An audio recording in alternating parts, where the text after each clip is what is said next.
Halo para seto, kali ini admin mau menceritakan sang diktator Uni Soviet, Joseph Stalin. Joseph Stalin adalah diktator Uni Republik Sosial Soviet dari tahun 1929 hingga 1953. Di bawah Stalin, Uni Soviet berubah dari masyarakat tani menjadi negara adidaya industri dan militer. Namun, ia memerintah negaranya dengan teror dan jutaan warganya sendiri tewas selama pemerintahannya.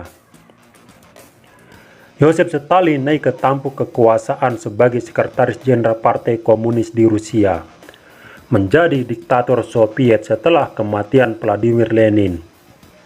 Stalin memaksa industrialisasi yang cepat dan kolektivisasi lahan pertanian, mengakibatkan jutaan orang meninggal karena kelaparan. Sementara yang lain dikirim ke kamp kerja paksa. Tentara merahnya ini yang nantinya membantu mengalahkan Nazi Jerman selama Perang Dunia Kedua. Seiring bertambahnya usia, Stalin masih tidak melunak. Dia tetap memerintah dengan teror, eksekusi, pengasingan, dan penganiayaan, menekan semua perbedaan pendapat dan apapun yang berbau asing, terutama pengaruh Eropa Barat. Kemudian masa-masa kelam tersebut akhirnya usai. Joseph Stalin meninggal karena stroke pada tanggal 5 Maret 1953. Dia dikenal sebagai orang yang membantu menyelamatkan bangsanya dari dominasi Nazi, sekaligus sebagai pembunuh massal abad ini. Setelah menjadi dalang dari 8-20 juta kematian rakyatnya sendiri.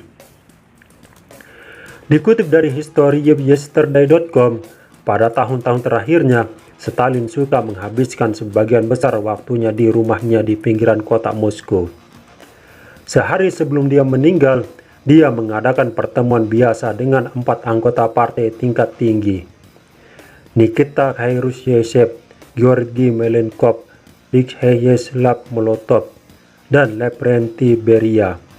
Mereka menonton film, minum alkohol, dan berbicara tentang masalah partai atau kebijakan luar negeri selama berjam-jam.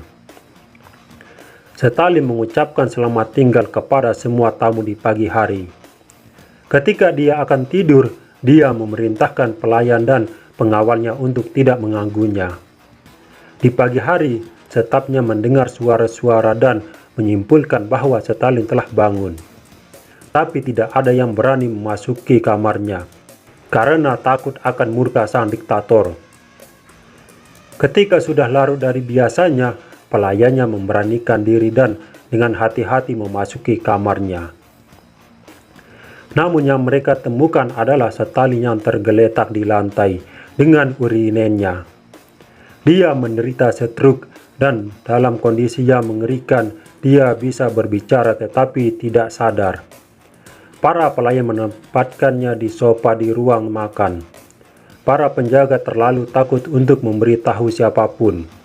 Jadi mereka memanggil Khrushchev, Beria, dan anggota partai berpangkat tinggi lainnya.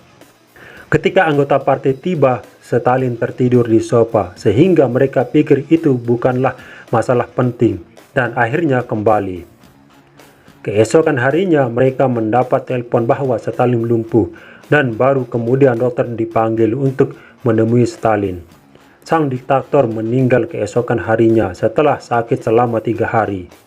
Teori konspirasi kemudian menyebar secara luas yang menyatakan bahwa Stalin diracuni oleh anggota partai, terutama Lavrentiy Beria yang menjaga agar berita penyakit Stalin tidak menyebar.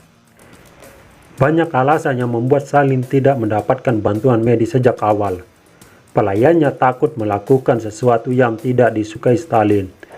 Minggu-minggu berikutnya setelah kematiannya, Stalin akan memimpin pengadilan terhadap beberapa dokter Moskow yang dituduh membunuh anggota partai. Desas-desus ini telah menyebar ke seluruh Moskow seperti api, bahwa dokter yang kebanyakan orang Yahudi melakukan tindakan kriminal. Nyawa para dokter ini pun terselamatkan oleh kematian Stalin. Stalin meninggal pada 5 Maret 1953. 4 hari berkabung nasional diumumkan untuk menghormati sang diktator. Pemakamannya dilakukan di Lapangan Merah dan jenazahnya dipajang di dekat jenazah Vladimir Lenin di Museum Lenin Stalin. Bagaimana menurut para seto tentang kematian diktator Uni Soviet ini? Silahkan adu mulut kalian di kolom komentar.